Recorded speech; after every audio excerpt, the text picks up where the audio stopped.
بدءا من إعلان أنه واكب موضوع كورونا، موضوع إعلان حالة الطوارئ.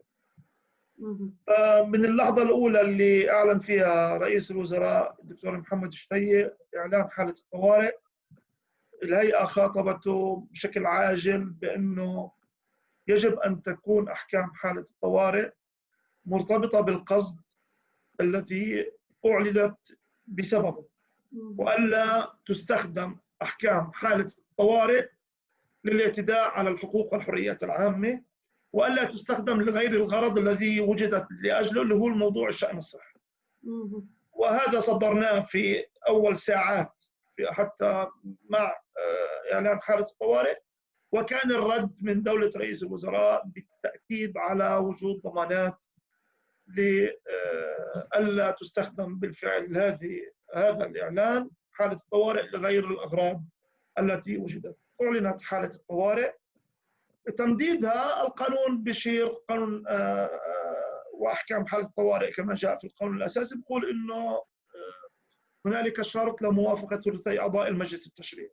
للأسف لم المجلس التشريعي من 2007 معطل، فهذا الشرط لم يتحقق في ظل هذه الحالة. فإحنا أمام سؤال كبير عن مدى مشروعية إعلان حالة الطوارئ، مع العلم أنه الرئيس له الحق، طبعا لأنه من يصدر حالة الطوارئ هو السيد الرئيس، وتحت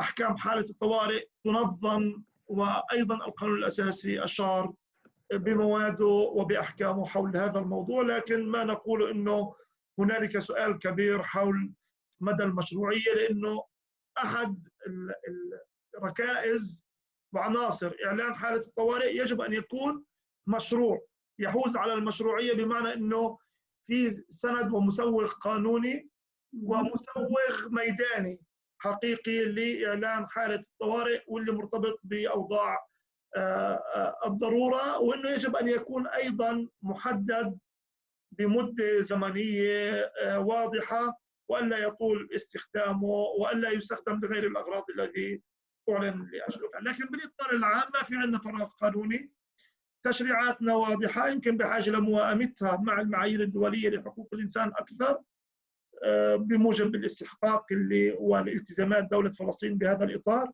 لكن بالمجمل القوانين السارية والنافذة في فلسطين قادرة على معالجة الواقع المستجد المتعلق بكورونا وكل حيثياته وكل ملابسه. المجلس التشريعي عمليا هو الذي يراجع أداء الحكومة، وهو الذي يحجب الثقة، وهو الذي يقوم بالمساءلة، وهو الذي يقر التشريعات.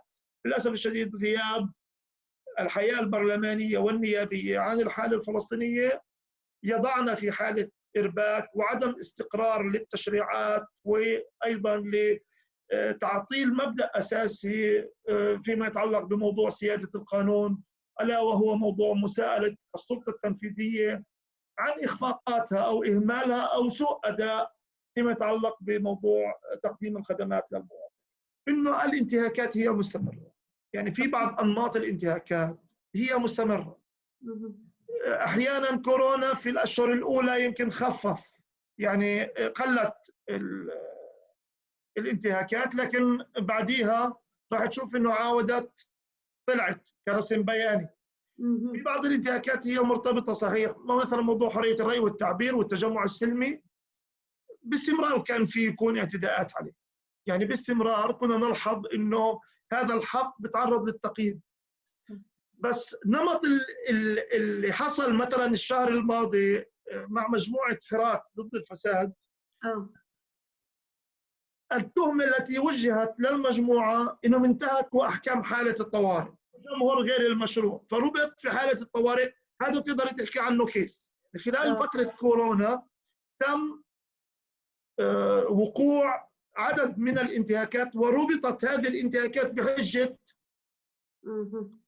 بحجة مخالفة كورونا. فهون عمليا بتظهر معك الانتهاكات، لكن إذا تقارنيها رقميا ممكن ما تعطيكيش المؤشر.